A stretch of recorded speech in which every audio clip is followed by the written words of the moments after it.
বাংলাদেশে গত বছরের গণঅভ্যুত্থান পরবর্তী যে রাজনৈতিক আকাঙ্ক্ষা, নতুন রাজনৈতিক বন্দোবস্তের আলাপ এসেছে, সেখানে আসলে মোটা দাগে আমরা আসলে কি বলবার চেষ্টা করছি এবং আসলে বাংলাদেশের আগামী দিনের রাজনীতির দিক, দর্শন, ভবিষ্যৎ, পথ নির্দেশনা, রোডম্যাপ, পথনকশা, যেটাই আমরা বলি না কেন, সেটা আসলে কি হওয়া উচিত। তো সেই বাস্তবতায় আমরা যেই পলিটিক্সটাকে বলছি আসলে বাংলাদেশপন্থী রাজনীতি, বাংলাদেশের রাজনীতি, এবং আমাদের দলের নামকরণ করবার ক্ষেত্রে কেন আমরা আমার বাংলাদেশ পার্টি রেখেছি, এই এবি পার্টির নামকরণের ওখানে একটা বড় জায়গা ছিল যে আমরা একটা বাংলাদেশপন্থী রাজনীতি করতে চাই, যেখানে সব কিছু শুধুমাত্র বাংলাদেশের স্বার্থ বিবেচনায় দেখা হবে, বাংলাদেশের স্বার্থ বিবেচনায় করা হবে, বাংলাদেশের স্বার্থ বিবেচনায় ভাবা হবে, বাংলাদেশের স্বার্থ বিবেচনায় প্রয়োজনে আমরা মারামারি করব, যুদ্ধ করব, লড়াই করব, সংগ্রাম করব অথবা করব না। একদম ক্রিটিক্যাল এবং সাবস্ট্যান্সিয়াল কোয়েশ্চেন হচ্ছে our national interest, Bangladesh first. তো এই বাংলাদেশ ফার্স্ট পলিসির কথা যখন বলছি, বাংলাদেশপন্থী একটা রাজনীতির কথা বলছি, এটা দিয়ে আসলে আমরা কি বোঝাই, কি করতে চাই এটা দিয়ে? এইটা হচ্ছে এই রাজনীতিটাকে যদি আমরা আমাদের হিস্ট্রিতে দেখি, আমার শত শত বছরের আজাদির লড়াইতে যেমন ছিল, আমাদের পূর্বপুরুষরা যেমন করেছেন, বাংলাদেশ আমলে এটা হচ্ছে শহীদ প্রেসিডেন্ট জিয়াউর রহমান করেছেন, একমাত্র ব্যক্তি যিনি আসলে এই বাংলাদেশপন্থী রাজনীতিটার যে মোটা ক্যানভাস, এই ক্যানভাসটা তৈরি করে দিয়ে গেছেন। যদিও আমরা অনেকে মনে করি বিএনপি সেই রাজনীতির ক্যানভাসে এখন নাই এবং কন্টিনিউয়াসলি তারা স্লিপ করছে দুঃখজনকভাবে। আমরা আশা করছি বিএনপির অ্যাক্টিং চেয়ারম্যান জনাব তারেক রহমান দেশে এসছেন, উনি এই ক্যানভাসের দিকে যাবেন এবং ওই জায়গাটাতে ফিরে আসবেন। এখন আমরা যখন বাংলাদেশপন্থী রাজনীতি এবং শহীদ জিয়ার ক্যানভাসের কথা বলি, আসলে বিষয়টা কি? প্রথম কথা হচ্ছে যে আজাদির লড়াই সাপেক্ষে বাংলাদেশের সার্বভৌমত্বকে নির্ণয় করা, যে আমার লড়াই সংগ্রামের মধ্য দিয়ে আমার কে আমার শত্রু, কে আমার মিত্র, সেটা নির্ণীত হয়ে গেছে গত শত শত বছরের লড়াইয়ের মধ্য দিয়ে। সেখানে 47 যেমন গুরুত্বপূর্ণ অনুষঙ্গ, সেখানে 71 গুরুত্বপূর্ণ অনুষঙ্গ, সেখানে 24 গুরুত্বপূর্ণ অনুষঙ্গ, এবং এই প্রত্যেকটা অনুষঙ্গের বাদ বিচারে আমার আজাদির লড়াইয়ের, আমার রাষ্ট্রের শত্রু, প্রধানতম শত্রু হচ্ছে ভারত, দিল্লি। এইটা ইন্ডিয়াকে আমরা যখন বলি, আমরা ইন্ডিয়ান এস্টাবলিশমেন্টকে মেন করি, এইটা ভারতবর্ষের জনগণের কথা আমরা বলছি না, এটা ডিফারেন্ট আলোচনা আর কি। ভারতবর্ষের অধিকাংশ জনগণেরও শত্রু হচ্ছে ভারতীয় রাষ্ট্র, সে আলোচনা অন্যদিকে যাব আর কি। তো সেই দিন সেই বাস্তবতাটাতে দেখেন যে আপনার এই শত্রুটা নির্ণয় সাপেক্ষে আমার সকল পলিসি ফ্রেমিং করা হবে। আমার যত আয়োজন আছে, এই আয়োজনগুলো আমি ঠিকঠাক করব। আমার যত রাষ্ট্রীয় কাঠামো আছে, সেই কাঠামোগুলোকে আমি বিনির্মাণ করব। আমার যত প্রতিষ্ঠান আছে, এই প্রতিষ্ঠান আমি ঠিক করব। আমার জাতিকে, আমার জনবলকে, আমার নাগরিককে আমি ইকুয়ালি এবং অ্যাকর্ডিংলি প্রিপেয়ার করব। তো সেই জায়গাটা হচ্ছে প্রধানতম জায়গা বাংলাদেশপন্থী রাজনীতির, যে আমার সীমানা, আমার বর্ডার, আমার সভরেন্টি, আমার ফ্রিডম, এইটাকে যদি সেফগার্ড করতে হয়, আমাকে প্রধানতম পদ্ধতি হচ্ছে সেটা শত্রু সাপেক্ষে করতে হবে। এটা হচ্ছে বাংলাদেশপন্থী রাজনীতির প্রধানতম শর্ত। এবং সেই জায়গাতে আমরা গত বছরের গণঅভ্যুত্থানের মধ্য দিয়ে যে স্লোগানটা অনেক পরিচিত হয়েছে, জনপ্রিয় হয়েছে, যে দিল্লি না ঢাকা, ঢাকা ঢাকা বারবার আসছে, গোলামি না আজাদি, আজাদি আজাদি। কারা আমাদেরকে আসলে গত বছরগুলোতে গোলাম করে রাখতে চেয়েছে? আমরা হাসিনার ফ্যাসিবাদ যখন বলছি, এই ফ্যাসিবাদের পিছনের সবচেয়ে বড় শক্তিটাকে, সেই শক্তিটা হচ্ছে দিল্লি, সেই শক্তিটা হচ্ছে ভারত, সেই শক্তিটা হচ্ছে ইন্ডিয়ান এস্টাবলিশমেন্ট, পলিটিক্যাল হেজিমনি দিল্লির এবং কালচারাল হেজিমনি কলকাতার। এবং তার কিছু উত্তরসূরি আছে বাংলাদেশে, যারা রাজনৈতিক এবং সাংস্কৃতিকগতভাবে বাংলাদেশকে প্রতিনিয়ত বোঝানোর চেষ্টা করে যে ওই যে দিল্লির ফ্রেম, এই ফ্রেমের বাইরে আমি আসলে রাষ্ট্র আকারে এক্সিস্ট করি না।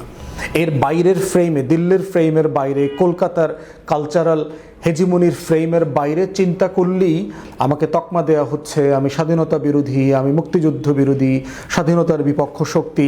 সেই ফ্রেমে আমাকে আটকে দেওয়া হচ্ছে। অতএব সেই জায়গাতে আমরা বাংলাদেশপন্থী রাজনীতির প্রধানতম অনুষঙ্গ মনে করি যে শত্রু সাপেক্ষে রাষ্ট্রের বিনির্মাণের প্রশ্নে একত্রিত হওয়া। এবং একত্রিত হওয়ার জায়গাতে জুলাই গণ অভ্যুত্থানের সকল শক্তির নিজস্ব রাজনীতি আছে।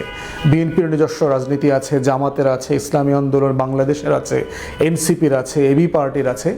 কিন্তু শত্রু সাপেক্ষে বাংলাদেশের যে সভরেন্টির ক্যানভাস, আমার স্বাধীনতা সার্বভৌমত্বের যে ক্যানভাস, এখানে আমরা সবাইকে সেই শহীদ জিয়ার ক্যানভাসের মধ্যে রাখতে চাই, তুলে ধরতে চাই।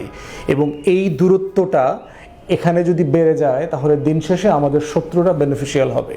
তাই আমরা বারবার বলেছি জুলাই গণ অভ্যুত্থানের পক্ষের সকল রাজনৈতিক শক্তি, সকল জাতীয়তাবাদী শক্তি, সকল দেশপ্রেমিক শক্তিকে এই প্রশ্নে যেন দ্বিমতের প্রশ্ন না আসে, এবং তারা তাদের নিজস্ব রাজনীতি করতে গিয়ে যে রেটরিক ইউজ করেন, এক দলের বিরুদ্ধে আরেক দলকে কথা বলতে হয়, এই কথা বলার জায়গাতে এই সীমাটা যেন সবসময় মনে থাকে আমাদের। তা না হলে যেটা হবে, আমাদের শত্রুরা এই বিভাজনের রাজনীতিটা তৈরি করে দিয়ে আমাদেরকে দুর্বল করবে, ভারতকে এবং আওয়ামী লীগকে অথবা অন্য কোনো আওয়ামী লীগের বি টিমকে এখানে পুনর্বাসিত করবার চেষ্টা করবে। অতএব সেই জায়গাটা হচ্ছে আমার বাংলাদেশপন্থী রাজনীতির প্রধানতম অনুষঙ্গ। দ্বিতীয় জায়গা হচ্ছে বাংলাদেশপন্থী রাজনীতি, সেটা হচ্ছে আজাদির লড়াইকে ধারণ করা। আমার আজাদির লড়াই শত শত বছরের, 9 মাসে কোনো জাতি হয় না। আমরা 71 সালে আমাদের একটা মুক্তির লড়াই ছিল, কিন্তু সাডেনলি আমরা নো ওয়্যার থেকে একটা জাতি আকারে মিস্টার বিনের মতো নাজিল হই নেই। আমার জাতিসত্তার ইতিহাস আছে শত শত বছরের। আমাদের এই প্রত্যেকটা ইতিহাসকে জাতিসত্তার আজাদির লড়াই, সেটা পলাশীর প্রান্তর বলেন, সেটা বখতিয়ার খিলজির বাংলা বিজয় বলেন, সেটা সুলতানি আমল সুলতান শামসুদ্দিন ইলিয়াস শাহের সেই সবচেয়ে জনপ্রিয় এবং গোল্ডেন সোনার বাংলা বিনির্মাণের পিরিয়ড বলেন, এই প্রত্যেকটা পিরিয়ড আমাদের জীবনে গুরুত্বপূর্ণ অনুষঙ্গ। আলিগড় আন্দোলন বলেন, ব্রিটিশ বিরোধী আন্দোলনে আজাদির লড়াইতে এখানে বাঙালি মুসলমান এবং বাঙালি নিম্নবর্ণের হিন্দুদের যে লড়াই, ঢাকা বিশ্ববিদ্যালয় প্রতিষ্ঠা, মুসলিম লীগ প্রতিষ্ঠা, তারপরে লাহোর প্রস্তাব, পাকিস্তান আন্দোলন, কৃষক শ্রমিক প্রজা পার্টি, তারপরে জমিনদারি প্রথা বিলোপ করা, এর প্রত্যেকটা লড়াই আমার জাতিসত্তার মনন তৈরি করেছে, আমার সম্মিলিত মেমোরি স্মৃতি তৈরি করেছে, আমার সম্মিলিত দুঃখ কষ্ট কান্না বেদনার স্মৃতি তৈরি করেছে।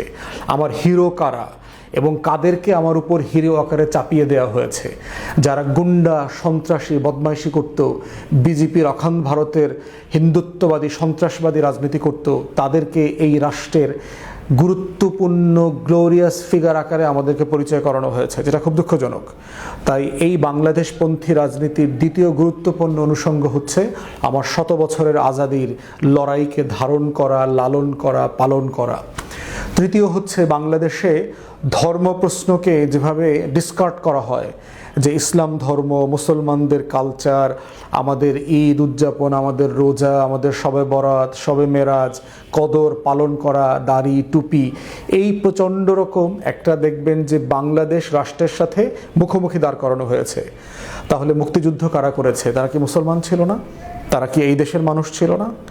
তাহলে এইটা একটা গুরুত্বপূর্ণ অনুষঙ্গ আমার আজাদির লড়াইয়ের কনক্লুশনে এসে, যে এইটা বাঙালি মুসলমানের রাষ্ট্র, এইটা বাঙালি হিন্দুর রাষ্ট্র, এটা সকল বাঙালি রাষ্ট্র, বাঙালি খ্রিস্টানের রাষ্ট্র। এবং এই বাঙালি আনাটা ধারণ করাটা মানে এটা না যে আমার মুসলমানিত্বকে ত্যাগ করতে হবে। তাহলে আমার যে একটা ন্যাশনাল ক্যানভাস, এই ক্যানভাসে হচ্ছে আমার এথনিক আইডেন্টিটি, আমার জাতিসত্তার পরিচয় যেমন গুরুত্বপূর্ণ, আমার রিলিজিয়াস আইডেন্টিটি, আমার ধর্মীয় পরিচয়টা ইকুয়ালি গুরুত্বপূর্ণ। এবং একটাকে আর একটার এক্সক্লুসিভ বানানো, মুখোমুখি করবার কোনো প্রয়োজন নাই, এটা কৃত্রিমভাবে করা হয়েছে।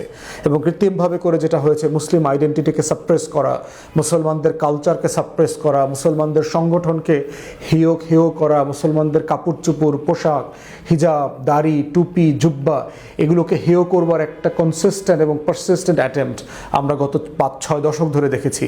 এবং সেটা করেছে কারা? বাঙালিয়ানার নামে করেছে, সেখানে মুক্ত বুদ্ধির চর্চার নামে করেছে।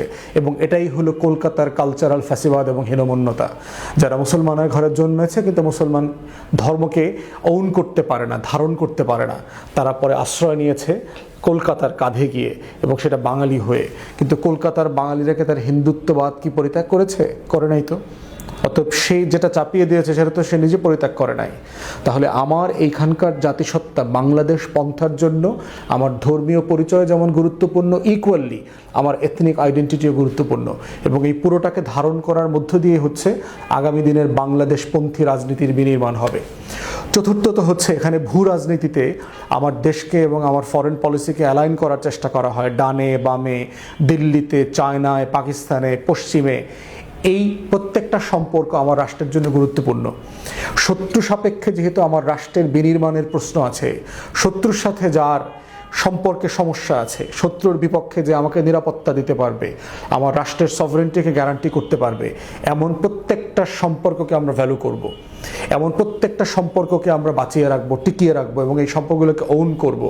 সেটা এই অঞ্চল থেকে শুরু করে একদম আটলান্টিকের ওই পার পর্যন্ত প্রত্যেকটা সম্পর্ক যে বাংলাদেশের আজাদি এবং সভরেন্টিকে বাঁচিয়ে রাখবার জন্য ট্রাই করবে, তার প্রত্যেকটা সম্পর্ক আমার কাছে গুরুত্বপূর্ণ।